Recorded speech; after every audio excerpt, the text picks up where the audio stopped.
The evening sun dipped behind the rolling hills of Napa Valley, spilling gold over the vineyards and glass pavilion of the Lancaster estate.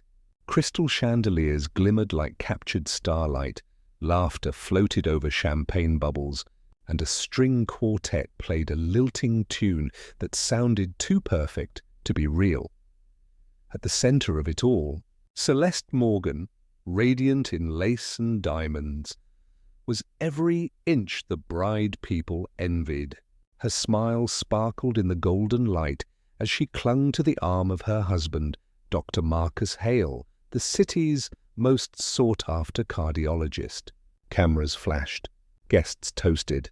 The world, it seemed, revolved around her. And in the farthest corner of the hall, her twin sister, Ivy, sat alone. She wore a simple slate-blue dress, elegant but understated, and the contrast was deliberate. Celeste had chosen it for her. "You'll look lovely beside the bridesmaids," she had said, meaning, "don't outshine me." Ivy smiled politely at the passing waiters, at the curious eyes that lingered too long, at the whispers that always followed her name. That's her, the twin who never made it. Poor thing, must be hard living in Celeste's shadow. Her fork scraped softly against the porcelain plate, the sound hollow against the hum of laughter. She didn't belong here, not among the designer gowns, the glittering chandeliers, or the people who measured worth in pedigree and perfection.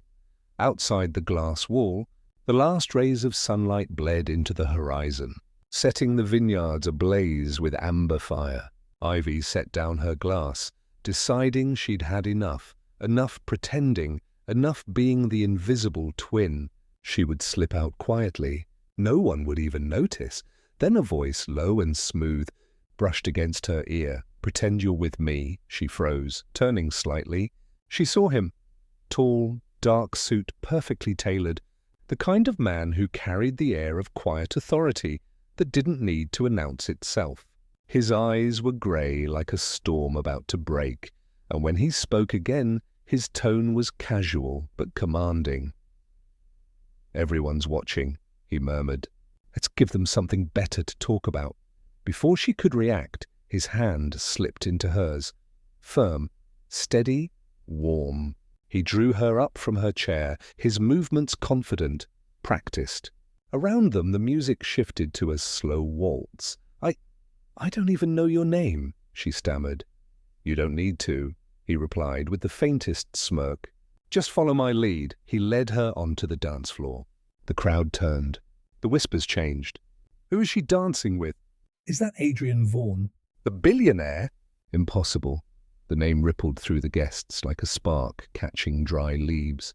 Adrian Vaughan, CEO of Vaughan Industries, elusive genius of AI, notoriously private, rarely seen in public without purpose.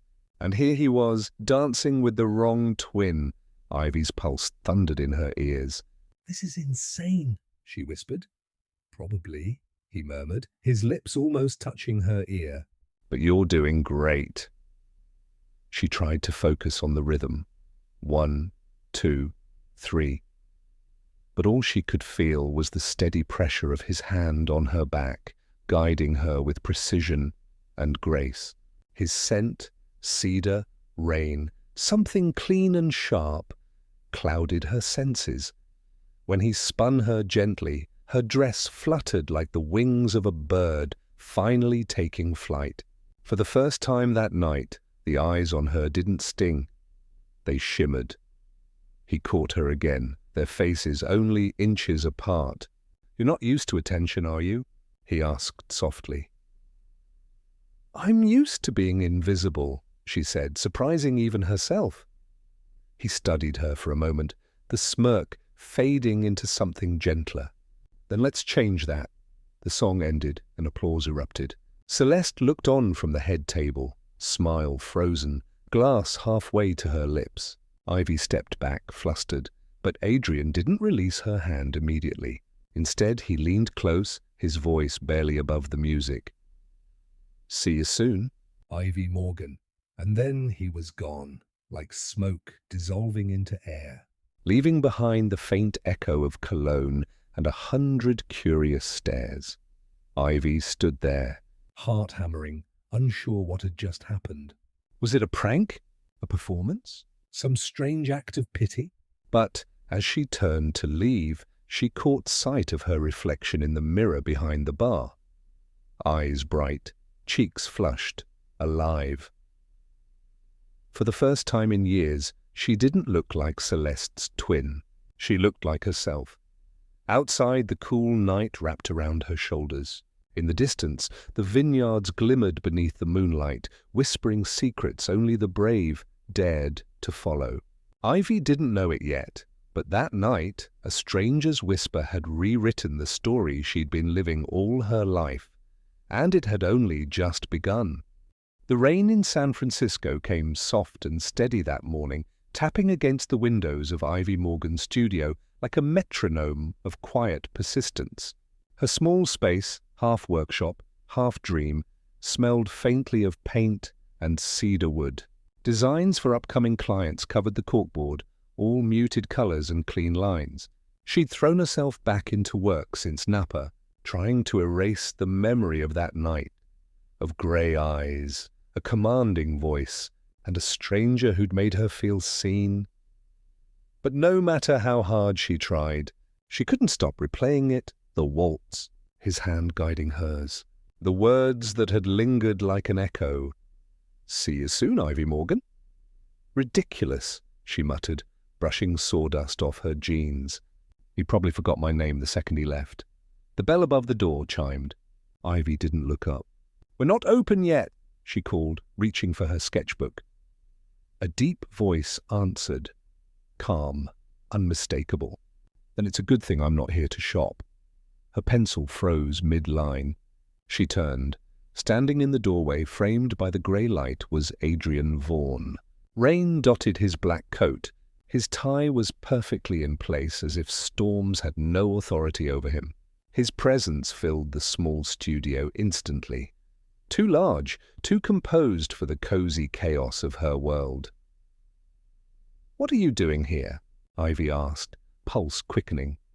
He glanced around, taking in the mismatched furniture, the paint-splattered apron hanging from a hook. "You actually built this place yourself?" "Yes," she said cautiously. "Why?" A corner of his mouth curved. Because it's authentic." He walked closer, his shoes silent against the wood floor. "I need a favor." She crossed her arms. "From me?" "Yes," Ivy laughed softly, disbelief lacing her tone. "You mean the woman you dragged into a fake dance in front of 300 strangers?" "You didn't look dragged," he said evenly. "You looked like you belonged there."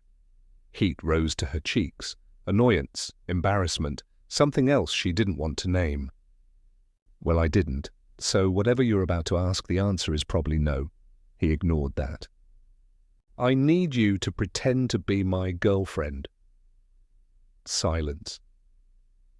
For a full 5 seconds, the only sound in the studio was the soft hum of the rain outside. Ivy blinked. "Excuse me?" He repeated, calm as before. "I want you to attend a few public events with me. Dinners, galas, charity functions.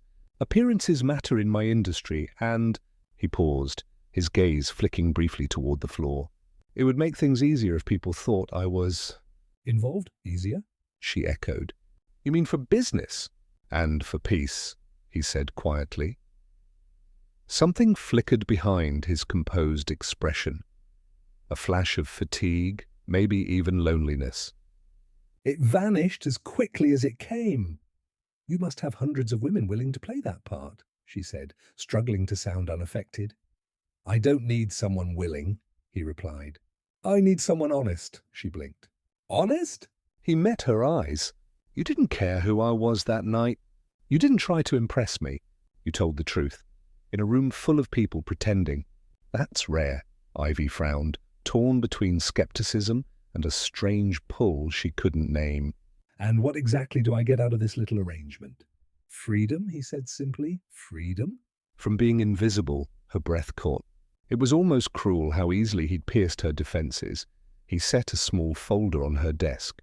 Inside, she glimpsed an itinerary of upcoming events. each one grander than the last. You'll be compensated, of course, and you can stop any time you want. She closed the folder slowly. This is insane. Probably, he admitted, tone light. But I have a feeling you like challenges. Ivy tilted her head, studying him. And what makes you think I'll say yes? Adrian smiled faintly, the kind of smile that didn't ask for permission. Because you're curious. He was right. She wanted to say no, to send him back into the storm he'd come from. But curiosity flickered like a stubborn flame. Who was this man who lived behind perfect suits and guarded eyes? Why did she feel like he was hiding from something far deeper than social pressure? Finally, she sighed. If I agree, there are rules. Of course, he said, folding his arms, amused. Lay them out. 1, she began. I can end this whenever I want. Understood. 2, you don't use me for publicity or business deals. He nodded. Fair. And 3, she said, narrowing her eyes, you stop acting like you already know me. That drew a rare, genuine smile from him. Small, real, disarming. That one, he said softly, might be harder. For a moment, silence stretched between them, charged, unspoken, electric. The rain outside slowed, leaving only the faint ticking of drops against the glass. Fine, Ivy said at last, exhaling. We have a deal. He extended his hand. She hesitated before shaking it. His palm warm, steady, grounding. Good, Adrian said, voice low. Then let's make the world believe. He turned to leave, pausing at the door.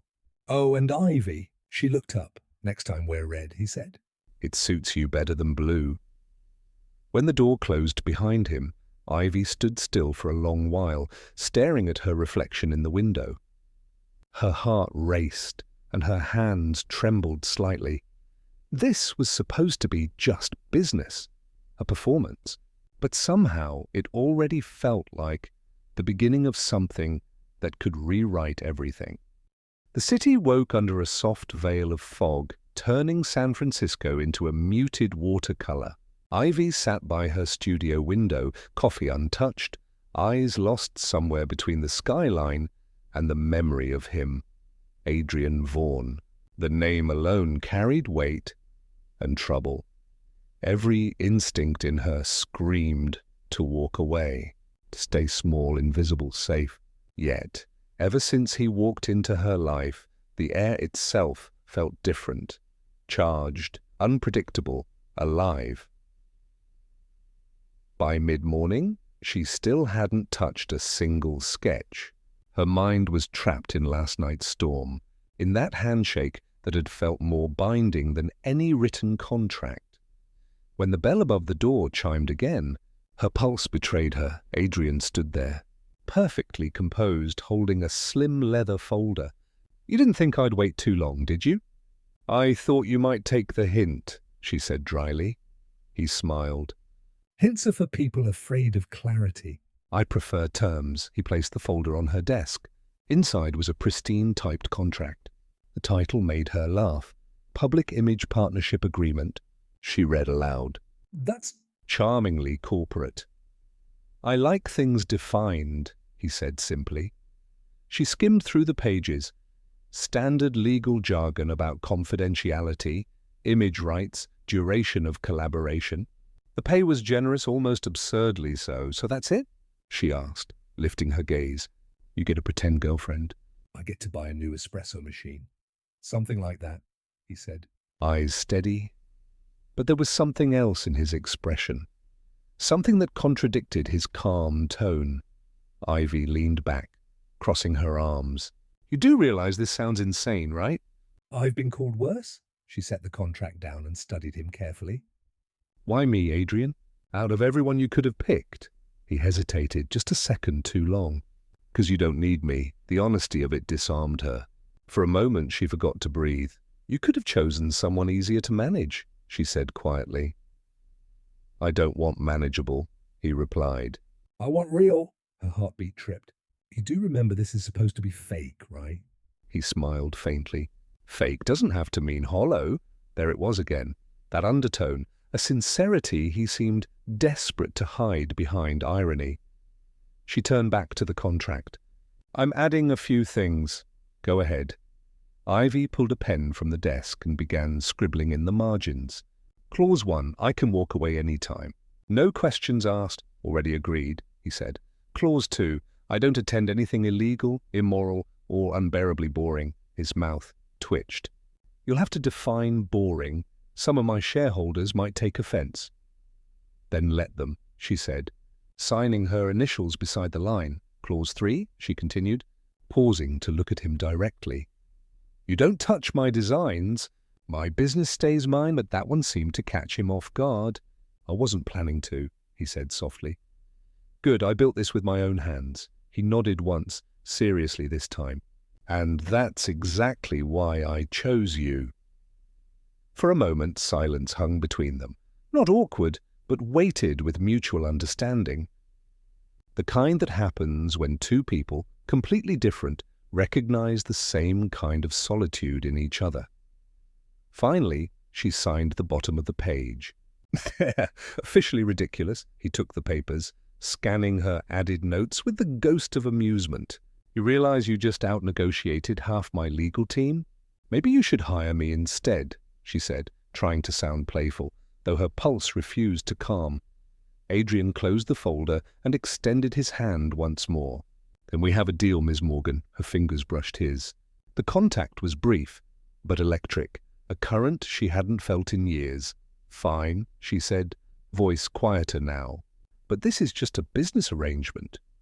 He leaned in slightly, close enough that she could smell faint hints of cedar and rain. "Whatever helps you sleep at night." Her breath caught. "You're impossible." "So I've been told." He turned to leave, but stopped halfway. "I'll send a car for you Friday night." "There's a gala at the Marlowe Foundation. Black tie. Friday?" she repeated. "That's in 2 days." "I'm aware," he said. "Plenty of time for you to choose a dress that says I don't care, but I look flawless anyway." Ivy rolled her eyes, but the faintest smile tugged at her lips. "You're unbelievable. I prefer efficient." When the door shut behind him, the room felt too quiet, too still. Ivy stared at the contract on her desk, her own signature glaring up at her in black ink. This was supposed to be simple, a game, but her reflection in the glass window told another story, one where curiosity had already begun to blur the lines she'd drawn so carefully. She whispered to herself, almost as a warning, "Don't fall for it." "Ivy." But her heart had already stopped listening. The Marlowe Foundation Gala was everything Ivy had imagined and dreaded at once. Chandeliers that looked like galaxies, a string quartet playing Bach, and people who smiled with their mouths but not their eyes. The kind of place where even the air smelled expensive. She stood in the lobby, fingers nervously adjusting the thin strap of her black satin dress, the one she'd pulled from the back of her closet because it was the only one that didn't look like she was trying too hard. Her reflection in the mirrored wall stared back, elegant, calm, composed. A lie she told herself in silken mascara, Ms. Morgan. The familiar baritone turned every head near the entrance. Adrian Vaughan stepped into the light like he owned it. Black tuxedo, posture regal, yet effortless. The crowd rippled as if gravity itself shifted in acknowledgement. He moved toward her, slow, deliberate, his gaze finding hers through the sea of glittering faces. "You clean up well," he said, his lips curving just enough to betray a hint of amusement. "And you look predictable," she replied, though her pulse betrayed her calm. "Shall we give them a show?" he murmured, offering his arm. Ivy hesitated, then slipped her hand through his. The warmth of his skin startled her. Cameras flashed immediately, like sharks scenting blood. They entered the ballroom to a chorus of murmurs. Conversations faltered. Champagne glasses hovered mid-air. "Who is she?" "Is that the designer from San Francisco?" "He never brings anyone." Every whisper was a blade grazing her skin. But Adrian's hand remained steady over hers, anchoring her against the tide of scrutiny. "Smile," he whispered, without looking at her. "They're trying to find cracks." "I'm not porcelain," she said under her breath. His eyes flicked toward her, sharp, approving. "Good." A waiter passed with champagne. Adrian took 2 glasses, handed one to her. Their fingers brushed again. She told herself she imagined the spark that followed. Across the room, an older woman approached, tall, diamond earrings glittering, voice coated in honey and steel. "Evelyn Hartman, the CEO of a rival tech firm." "Adrian," she purred. "You've outdone yourself. Finally bringing someone interesting to these dreadful gatherings." Her gaze drifted to Ivy, the smile sharpening. "And you must be—" "Ivy Morgan," she said, extending a hand. "I design spaces people actually enjoy being in." Evelyn laughed softly, not kindly. "How refreshing. Most women here design marriages." The words hung, polished and poisonous. Several nearby guests chuckled under their breath. Before Ivy could reply, Adrian's voice cut through the noise. Calm, cool, dangerous. "Careful, Evelyn," he said. "She designs places people feel seen in. Something I doubt you've experienced." A stunned silence followed. Even the violinist faltered. Evelyn's smile froze. "Always charming, Adrian. Only when inspired," he said, his gaze fixed on Ivy. When the woman finally drifted away, Ivy exhaled, realizing she'd been holding her breath. "You didn't have to do that," she said quietly. "I know," he replied, "but I wanted to." The band began playing a soft jazz number, and without asking, he guided her to the dance floor. "I don't dance," she protested. "You're doing fine," he said, pulling her a little closer. She tried to focus on the rhythm, on anything but the steady thrum of his heart beneath his jacket, the way his hand rested at the small of her back, like it belonged there. Around them, people watched. But in that moment, it felt like the world had narrowed to 2. "You realize," she murmured. "They're all wondering if this is real." He met her gaze. "Let them wonder." Her pulse skipped. "And what if I start wondering too?" His eyes softened, not with arrogance this time, but something raw. "And maybe we stop pretending." The song ended, applause rising. They separated slowly, reluctant to break the spell. "Adrian!" someone called from the bar. A cluster of businessmen waved, eager for his attention. He nodded, excusing himself briefly.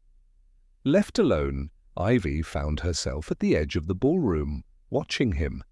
How easily he commanded a room, how people leaned toward him as if drawn by gravity. Yet beneath that magnetic exterior, she saw something no one else seemed to notice: isolation. He wasn't just admired, he was alone among admirers. When he returned, she smiled faintly. "You really don't belong here either, do you?" His brows lifted. "What makes you think that?" "Because you look like a man trying to escape a cage he built himself." For a moment, something flickered in his expression, and surprise, recognition, maybe even relief. "Maybe," he said softly. "I just needed someone to hand me the key." And as the night went on, under chandeliers and whispered curiosity, Ivy realized she might be holding it, without even meaning to.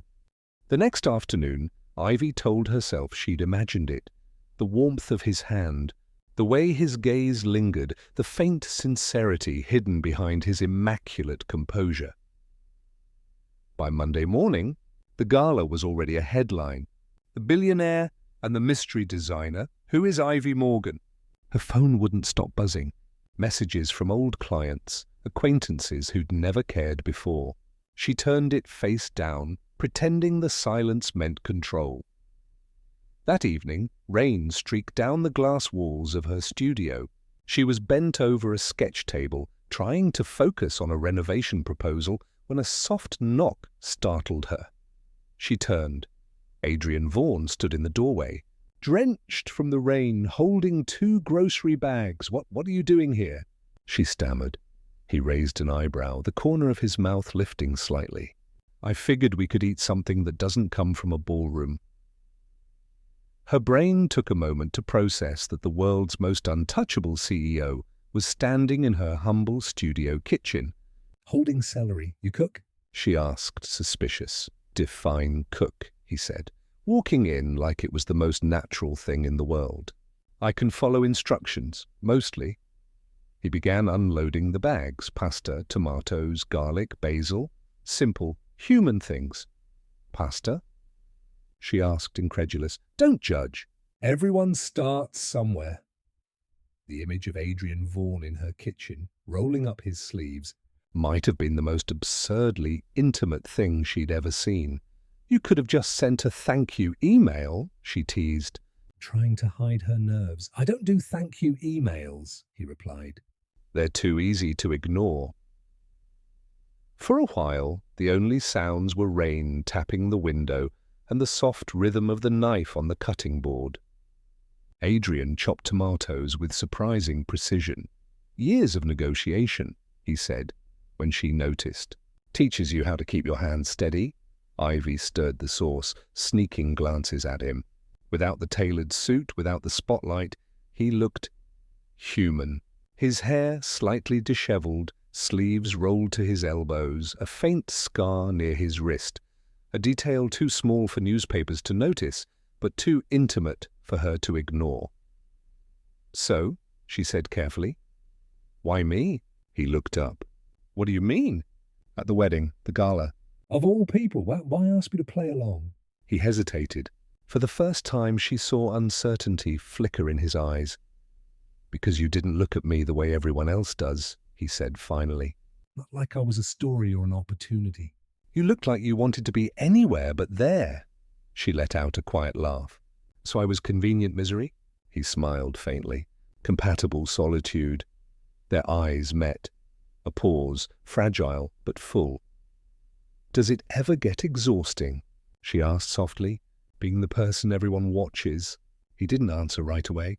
He leaned against the counter, gaze lost in the flickering light of the stove. "All the time," he admitted. "It's like living in a glass house. People see everything, man, except the cracks." Ivy stirred the sauce slower. "And do you ever let anyone see them?" He looked at her. Really looked. "I'm starting to." The air shifted. It wasn't flirtation anymore. It was confession. When the pasta was done, they sat across from each other at her small wooden table, the rain still falling outside. No crystal glasses, no staff, no performance. Just two people eating pasta that was slightly overcooked, but warm in ways neither had expected. "This is good," he said after a while. "You're lying," she laughed. "Maybe," he admitted, "but it's the best lie I've ever tasted." They ate in silence for a moment before he asked, "Do you miss it?" "Miss what?" "Being invisible." She paused, the question catching her off guard. "Sometimes," she said honestly. "There's safety in being unseen. You don't get hurt." He nodded slowly. "And yet here you are, sitting across from me, being seen." Her lips parted, but she had no answer. When he finally stood to leave, the rain had stopped. He lingered by the door, glancing back once. "You know," he said, "most people talk to me like I'm a transaction. But when you talk—" She tilted her head. "What?" He smiled, small, tired, genuine. "You make the noise stop." The door closed softly behind him, leaving Ivy in the quiet hum of the studio, heart racing. mind spinning. She told herself it was still pretend, but somewhere deep down, She knew the line between acting and feeling had already started to blur. The world doesn't end with a crash. Sometimes it ends with a headline. That morning, Ivy arrived at her studio to find her phone buzzing uncontrollably. Messages, missed calls, and a dozen notifications from news outlets she didn't even subscribe to.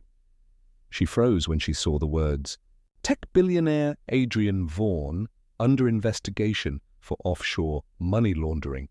Her breath caught. She scrolled, fingers trembling. The article was everywhere: Forbes, The Guardian, even gossip blogs. Each headline used the same words: Cayman funds, fraudulent transfers, possible falsified signatures. Adrian's name was there. his company logo, his photo, the one where he looked untouchable, like a man born of marble and ambition. For a long time, Ivy just stood there, her mind blank. The coffee on the table went cold. When her assistant Ella arrived, she blurted, "You've seen it, right? They're saying he moved millions offshore." That's serious. Ivy swallowed hard. People say a lot of things. But the documents, they showed his signature, Ivy. She wanted to say it wasn't real, that Adrian wasn't capable of that. But a small voice inside her whispered, "Do you really know him?" The thought stung. That night, she sat in her apartment with the television on mute, watching his image flash across every news channel. His company's stock had dropped by 15% in one day. Reporters swarmed outside his headquarters, demanding a statement. He hadn't called. He always called. She tried to convince herself he was busy, surrounded by lawyers, maybe trying to fix things before the world burned down. But each minute of silence felt heavier. The next day, when she went to meet a client, whispers followed her. The fake girlfriend of a criminal billionaire. She could almost feel their judgment pressing against her skin. At lunch, her phone lit up again, a message from Adrian. "Hey, teens don't believe everything you read." Then tell me what's true." I can't. Not yet." The words sank like stones. That evening, Ivy walked aimlessly through the rain, ending up in front of Adrian's glass skyscraper downtown. Security had tightened. Reporters crowded the entrance, flashes blinding. Through the tinted doors, she saw him, tall, composed, immaculate as ever. But there was something different. The exhaustion in his eyes wasn't physical. It was betrayal. He didn't see her. Or maybe he did and chose not to. She turned away, rain dripping down her hair, unsure which feeling hurt more, doubt or distance. 2 days later, they met again. By then, the storm had grown. Federal investigators were rumored to be involved. Adrian's CFO had resigned. The internet called him the fallen genius. He arrived at her studio without warning, wearing the same expression he'd had at the gala. Controlled, unreadable. "Close the door," he said quietly. Ivy obeyed. "You shouldn't be seen with me right now," he continued. "They'll drag you into this mess." "Then tell me it's not true," she said. "Tell me this is all a mistake." He looked away, jaw tightening. "I can't discuss it. Legal reasons." "Adrian, Ivy!" His voice cut through hers, sharp but trembling at the edges. "Please." "Just trust me." She stared at him. This man who had made her feel seen, who had turned her from a ghost into someone real. But trust felt like a fragile bridge, and every headline was a crack beneath her feet. "Do you even hear yourself?" she whispered. "You're asking me to trust you when the whole world says not to." His eyes darkened. "I don't care about the world. I care about you." "Then why won't you tell me the truth?" Silence. It stretched between them, heavy and suffocating. When he finally spoke, his voice was quiet, almost broken. "Because the truth isn't safe for you to know yet." That was the moment something inside her shifted. Not anger, not fear, but a cold, slow ache of realization. Maybe she'd never truly known him at all. That night, Ivy sat alone on her balcony, staring at the city lights. She replayed everything. The gala, the laughter in her kitchen, the way he'd said, "You make the noise stop." It all felt distant now, like a dream fading at dawn. Her laptop chimed. Another article. This one had screenshots, transaction lists, wire transfers, company seals. It looked convincing. Too convincing. She read until the lines blurred, then closed it, pressing her palms to her face. He wouldn't do this, she told herself. He can't. But deep down, the uncertainty kept whispering, what if he already did? The next morning, she walked into her studio early, only to find a bouquet of white tulips on her desk. his favorite kind to send, always precise, always white. No card, just a folded note. "For the moments you believed in me, thank you." Her chest tightened. It wasn't an apology. It was goodbye. She sank into her chair, gripping the note so tightly her knuckles turned white. For the first time since that night at the wedding, Ivy Morgan felt the weight of being invisible again, except now it wasn't loneliness, it was loss. By the time evening fell, the rain had stopped, but the air outside Adrian's penthouse still smelled like thunder. Ivy stood by the massive window, looking at the skyline glittering beneath the clouds. The city looked perfect from up here, sterile, composed, unreal. Just like him, Adrian was behind her, pouring a glass of whiskey, his movements steady but distant. "I didn't think you'd come," he said, his voice low. "I almost didn't," she replied, "but I needed to see you." He turned, the amber light from the fireplace painting his face in shades of gold and sorrow. "And now that you have?" She hesitated. "I don't know what to believe." He set the glass down, walked toward her, and stopped just close enough for her to feel the warmth radiating from his body. "Then let me tell you something I've never told anyone," he said softly. She met his gaze, searching. "Go on." "When I was 8, he began, "my father told me emotions were weaknesses. He said people would only use them to destroy me. So I stopped showing them." His tone was calm, but his hands trembled slightly as he spoke. "When my mother died, I didn't cry. "I just stopped feeling." It was easier that way." Until you, Ivy's chest tightened. "Adrian?" He exhaled. "You made me forget the rules I lived by. You made me want things I swore I didn't need. That's why I'm asking you to hold on a little longer." "Let me fix this before it destroys us both." Her instinct wanted to believe him. "But logic screamed otherwise. Do you even hear yourself?" she said quietly. "You're talking like this is just another problem to solve. This isn't a business deal. This is your life." "And mine," he looked away, jaw tense. "You think I don't know that?" "Then why won't you let me in?" His voice cracked then, barely audible. "Because the last time I let someone in, they used it to ruin everything I built." For a moment, neither of them spoke. The city lights flickered on the glass, scattering reflections across their faces. Two people caught between truth and lies, love and fear. She reached for his hand. "You don't have to face this alone."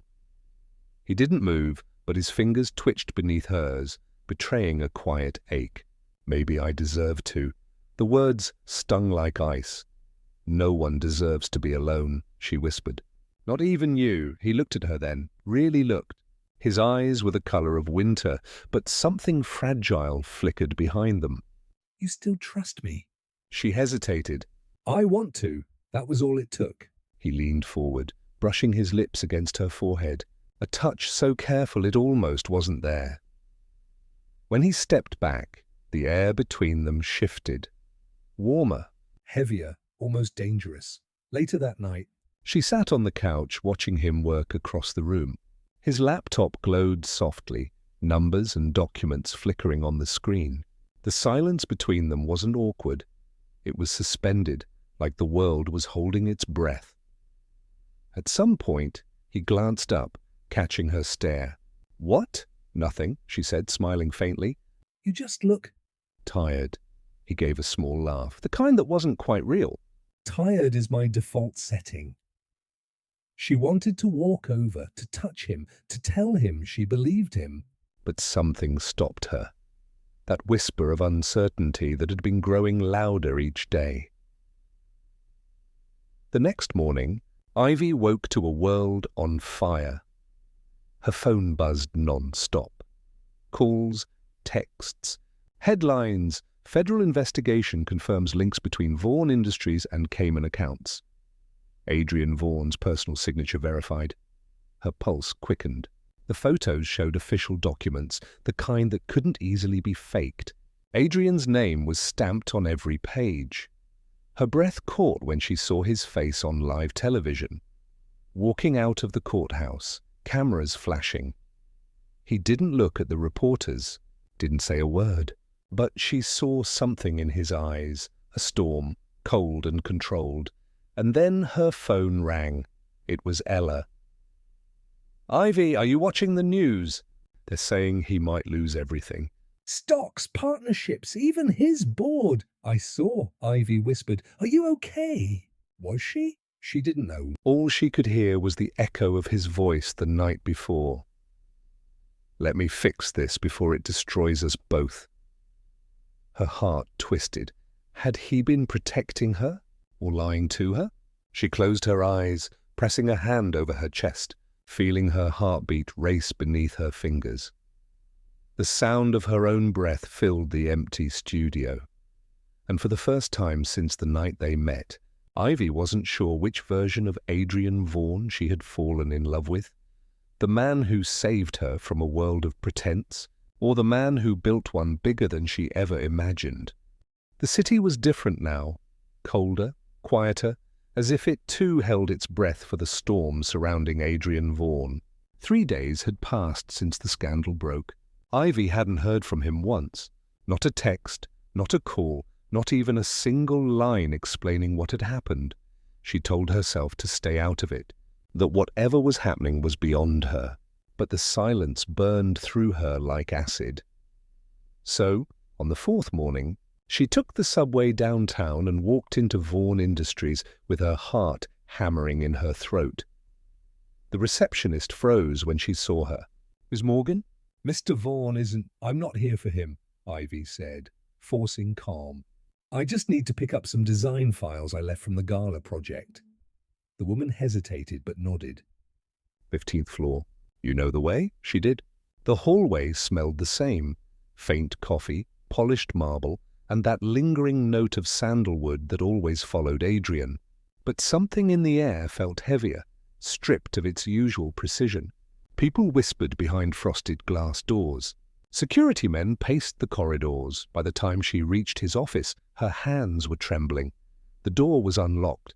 His desk was spotless, except for the single laptop still glowing with life. The screen displayed a maze of encrypted financial records. Her eyes widened. She recognized some of the Cayman accounts from the headlines. But there, one detail caught her attention. Timestamps, initials, and a pattern too deliberate to be random. It doesn't match his writing, she thought. Someone else could have done this without meaning to. She sat down at his desk. Her fingers hovered over the keyboard. She didn't intend to cross any line, only to see, to know, because she couldn't bear the idea that he was guilty. Her heart pounded louder. She clicked open a folder marked Cross. And the instant she did, the door behind her opened. "Ivy," his voice cut through the air like a blade. She froze. Her breath caught. Adrian stood in the doorway, expression unreadable, eyes shadowed with exhaustion and something colder. Betrayal. "What are you doing?" I was just, she stammered, rising from the chair. "I needed to see for myself. The reports, the documents." He stepped closer, his tone low and dangerous. "So you broke into my office?" It wasn't like that. "Then what was it like?" His voice rose slightly, echoing off the glass walls. You thought I was guilty? So you came here to play detective? She swallowed hard. I thought he cut her off. "You thought you'd find something to sell? To prove the story true? Maybe get your own name in the spotlight while you're at it." The accusation hit her like a slap. How dare you? How dare I? His laugh was bitter, almost hollow. You come into my life, you smile, you say you trust me, Ali, and the first chance you get, you go through my files. Her throat tightened. I was trying to help you. "Help me?" He took another step forward, anger radiating from every word. I didn't ask for your help. I didn't ask for any of this. Tears stung her eyes, but she refused to look away. "You're right. You didn't. You never ask for anything, because you think needing someone makes you weak." He stopped. The silence that followed was sharp enough to cut. Her voice softened, breaking. "I came because I believe in you, even when the world doesn't. Because I couldn't stand the thought that the man I—" She hesitated. "The man I care about could lose everything for something he didn't do." Something flickered in his gaze. Pain, maybe regret, but it vanished as quickly as it came. "Leave," he said quietly. "Adrian, leave!" Her heart sank. "Please, just listen. I've listened enough." He turned away, his voice colder now, mechanical. "You want the truth?" "Fine, I'm not the man you think I am." "I built this company on control, on precision, on knowing who I can trust." "And you—" He looked at her, eyes burning with anger and sorrow. "You just proved I was right not to." Her tears fell then, quiet, hot. "Unstoppable, you don't mean that," she whispered. "Don't I?" She stepped closer, desperate. "Look at me and say you really think I'd ever betray you." He did look at her, but his gaze was empty, drained of all warmth. "It's over, Ivy. Don't ever come near me again." The words hit harder than any weapon. She flinched, swallowing a sob. He turned his back. The glass reflected him, a silhouette sharp and distant, like a stranger she used to know. Ivy stood there for another moment, waiting for him to call her back, to say, "I didn't mean it." But he didn't. When she finally left, her reflection followed her through the mirrored hallway, a ghost of the woman who once believed in something real. Outside, the rain started again, soaking through her coat as she stepped into the street. She didn't feel the cold. All she could hear was his voice, echoing over and over in her head. "It's over, Ivy," and for the first time since she met Adrian Vaughan, she believed him. The night swallowed the city whole. Ivy sat alone in her tiny apartment, the glow of the streetlights slicing through half-drawn curtains. Her phone buzzed again, another headline flashing across the screen. Vaughan Industries faces collapse, CEO silent amid new evidence. Her chest tightened. Every word on the screen was another knife twist. Adrian's face appeared in a grainy photo, stoic, distant, betrayed by the world and by her. At least, that's what he believed. Tears blurred her vision as she turned to the cluttered desk. Piles of notes, screenshots, and financial logs lay scattered across it. The chaos of the last 72 hours.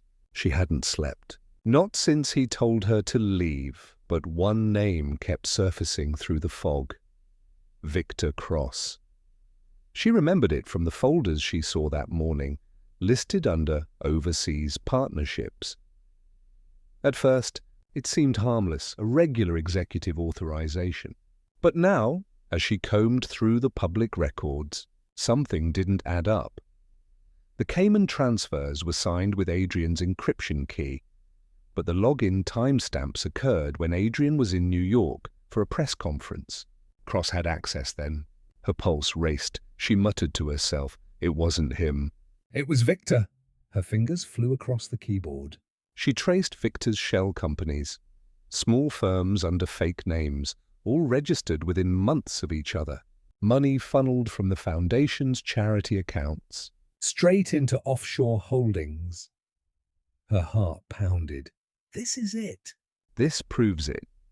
Ivy reached for her phone, scrolling through contacts until she found one labeled Detective Rames, SFPD Financial Crimes. She hit dial, but before the line connected, her apartment lights flickered. Once, twice, then went black.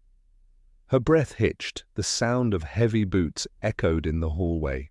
3 knocks, slow, deliberate. She froze. "Ivy Morgan?" A man's voice, muffled but steady. Her blood ran cold. She recognized that voice. Victor Cross. She backed away, heart pounding in her throat. The door burst open. 2 men in dark coats stormed in. She screamed, but one of them clamped a cloth over her mouth. The smell of chloroform burned her nose.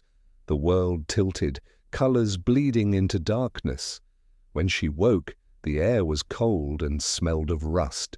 A single light flickered above her, swinging slightly. She was tied to a metal chair, wrists burning against the rope.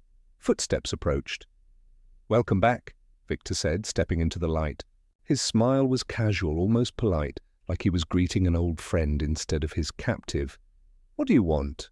She croaked, throat dry. He chuckled. "Funny I should be asking you that. You poked your nose too deep, darling. Could have walked away clean. But no, you had to play detective, her eyes flashed. You framed him, he smirked. Framed? Oh no, sweetheart. Framing implies innocence. Let's just say I gave the media a story they wanted to believe. And your boyfriend, the almighty Adrian Vaughan, he made it easy.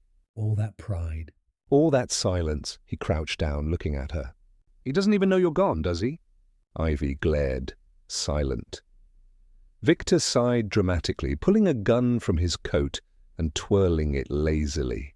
I should have handled this earlier. But I'm sentimental. I liked you. You had class? He pressed the barrel against the side of her chair. It's a shame you'll have to disappear now.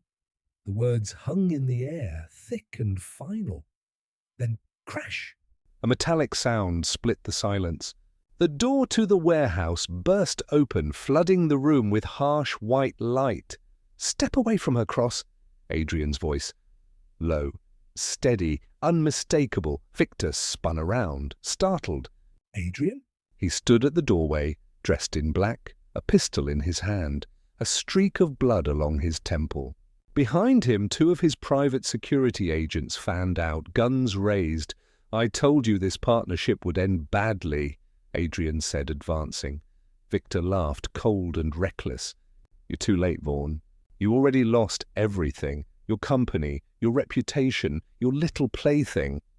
He never finished the sentence. Adrian fired once. The bullet grazed Victor's arm, sending the gun clattering to the floor. Chaos erupted, shouts, gunfire, splinters of light and sound colliding. Ivy screamed as the chair toppled. Adrian dove forward, tackling Victor. The two men crashed into a pile of crates. I trusted you, Adrian snarled, pinning him down. You were a fool, Victor hissed, struggling beneath him. You always were. Adrian's fist cut him off, hard and fast. The echo of sirens began to wail in the distance. When it was over, Victor lay motionless, restrained by Adrian's men. Adrian staggered to his feet, breathing heavily, his shoulder bleeding. He turned to Ivy. She was still bound. Eyes wide with shock, tears streaking her face. He knelt beside her, his hands trembling as he untied the ropes. I'm here. You're safe now. Her voice shook. You came? He smiled faintly, exhaustion and relief mingling in his gaze. Did you really think I'd let them take you? Her tears spilled over. She touched his cheek, her hand trembling. You're bleeding. He caught her wrist gently. It's nothing. Outside, red and blue lights filled the horizon. The sirens drew closer. He pulled her close, holding her against his chest as the chaos faded around them. For the first time in days, Ivy let herself breathe. And as she clung to him, she realized it wasn't the danger that scared her anymore. It was the thought of losing him again. The rain had stopped hours ago, but the city still smelled like metal and smoke. Inside St. Helena Medical Center, the corridor outside room 507 was silent, except for the faint hum of the ventilation system. Ivy stood there, clutching a bouquet of white lilies that trembled slightly in her hands. Her reflection in the glass door looked fragile, eyes shadowed, hair unkempt, a bandage across her wrist from where the ropes had bitten into her skin. She had rehearsed what to say a dozen times on the drive here. I'm sorry. I didn't mean to doubt you. I never stopped believing in you. But now, as she stood outside his door, every word turned to dust. Through the window she saw him, Adrian Vaughan, the man the world once called ruthless, cold, untouchable. He sat propped up against the pillows, his left arm wrapped in gauze, his right hand resting idly on a file of medical reports he wasn't really reading. For the first time since she met him, he looked human, not the billionaire on magazine covers. Not the man in tailored suits commanding boardrooms. Just a man, tired, quiet, real. Ivy took a breath, pushed the door open softly. The sound made him glance up. Their eyes met. A flicker of recognition, disbelief, and something warmer. You shouldn't be here, he said quietly. Her throat tightened. I had to make sure you were okay. He set the file aside, his expression unreadable. You saw the news then? I did. She stepped closer, each word trembling. They said Victor confessed. That you were cleared. He gave a small nod, almost indifferent. The board reinstated me this morning. They called it a misunderstanding of extraordinary proportions. There was bitterness in his tone, not pride, just exhaustion. Ivy hesitated by the foot of his bed. Adrian, I'm sorry. For everything. I should have trusted you. He looked at her for a long time, the air thick between them. Then with a sigh he said, You did what you thought was right. Maybe that's what I needed. She frowned, confused. He continued softly. I built my life on control. Every deal, every relationship, all scripted. Even this thing between us. I told myself it was just for appearances, just another performance. His eyes lifted, meeting hers. But it stopped being pretend the moment you walked away. Her breath caught. I don't want to pretend anymore, he said simply. Not for the world, not for anyone. The words hung in the quiet room like a confession. Ivy's vision blurred with tears. She took another hesitant step toward him. You mean that? He gave a faint smile, small, real, and utterly disarming. You think I'd get shot for a PR stunt? A laugh escaped her, shaky, wet, half-choked with tears. She covered her face for a moment, overwhelmed by the surge of relief and love and guilt that all came crashing at once. Adrian reached for her hand. His touch was gentle, grounding. I kept seeing you when I closed my eyes, he whispered. In that warehouse. I thought I was too late. You weren't, she said softly. You never are. For a while neither spoke. The only sound was the rhythmic beep of the heart monitor and the rainwater dripping from the eaves outside. She sat down beside him, placing the lilies on the table. They're for you. Though you probably hate flowers. He looked at them and then back at her. Only when they remind me of hospitals. These... He paused, his gaze softening. These remind me of you. Her cheeks flushed. He brushed his thumb against the back of her hand. Stay, he murmured. It wasn't a command. It was a plea, so she did. She stayed while the rain began again, tapping gently on the window. They talked, haltingly at first, then more freely, about the trial, about Victor's arrest, about everything and nothing.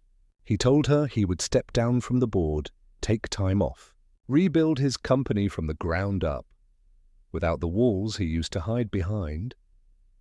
Ivy listened, heart swelling with something that felt like peace. When visiting hours ended, the nurse poked her head in gently. Miss, we're closing soon. Ivy rose reluctantly, smoothing the creases of her coat.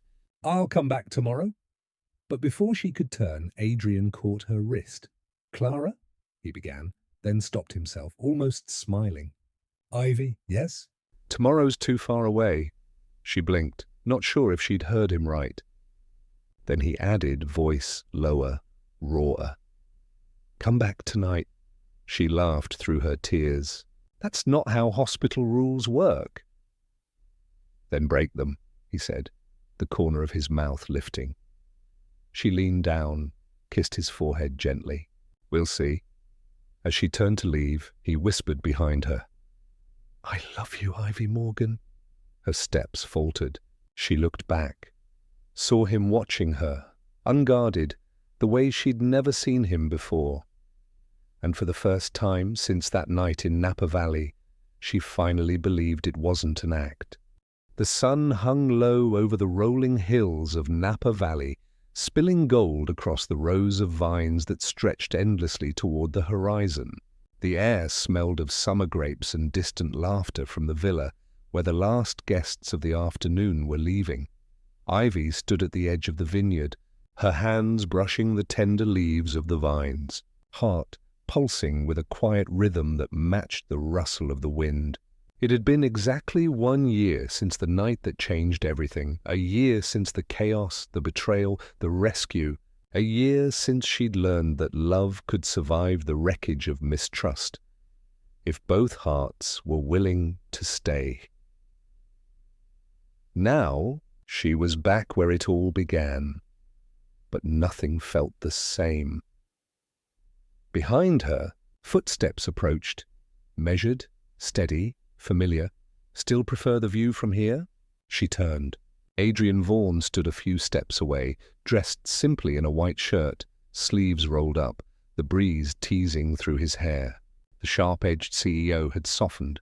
There was no trace of the armor he once wore. "I do," she said quietly. "It's peaceful, like it's waiting for something." He smiled faintly. "Maybe it's waiting for us." They walked together between the rows of vines, hands brushing but not yet touching. The golden light danced over them, warm and forgiving. Adrian stopped by a cluster of grapes heavy with fruit and turned to her. "You know, the last time we were here, you were hiding behind a table centerpiece, trying to escape the wedding photographer." She laughed softly. "And you told me to pretend I was with you," he nodded. "The best lie ever told." Ivy met his gaze, her voice tender, "and the one that led to the truth." They stood in silence, the air thick with memory and meaning. Adrian took a slow breath, his eyes fixed on the horizon. "After everything that happened, I used to wonder if we'd ruined our chance before it even began." "But then maybe we just had to break everything open to see what was real." She looked at him, feeling tears sting behind her eyes. "And what do you see now?" He reached into his pocket, pulling out a small velvet box. Her breath caught. When he opened it, inside lay a ring, simple, elegant, a single diamond set in a thin gold band that glowed in the fading light. He stepped closer, voice barely above a whisper. "I don't want grand gestures, Ivy. No headlines, no pretenses. Just this, you, me, and whatever life has left for us." Her vision blurred. "Adrian!" He smiled, the kind of smile that belonged only to her. "It started as a lie, but I fell for you somewhere between the pretending and the truth. Will you marry me, not as a performance, but as my reality?" Tears slipped down her cheeks as she nodded. Yes, the word came out small, trembling, but it carried everything. Adrian slid the ring onto her finger, his hand steady, reverent. The last rays of sunlight wrapped around them as if sealing the promise. For a long time, they stood there in the vineyard, forehead to forehead, the hum of the earth beneath their feet, the scent of ripening grapes thick in the air. No audience, no cameras. Just two people who had walked through fire and found light again. Later, as twilight deepened, soft music began to drift from the villa behind them. Ivy turned to see a small crowd, their closest friends, a handful of family, even Marcus and Vivian, smiling from the terrace. "Was this your doing?" she asked. Adrian raised a brow, feigning innocence. "Maybe, or maybe the world decided it owed us a happy ending," she laughed, leaning into him as they walked back toward the lights. When the first fireworks bloomed over the vineyard, painting the sky with color, Adrian whispered near her ear, "Do you ever think about that night?" Ivy looked up at him, eyes shining. "Every day. It's the night I stopped pretending." He cupped her face gently. "And the night I started living." Their lips met, slow, unhurried, the kind of kiss that spoke of forgiveness, of homecoming, of a love that no longer needed to hide. The crowd cheered softly in the distance. The fireworks continued to burst overhead. But for Ivy and Adrian, time had finally stopped. Just them, just real.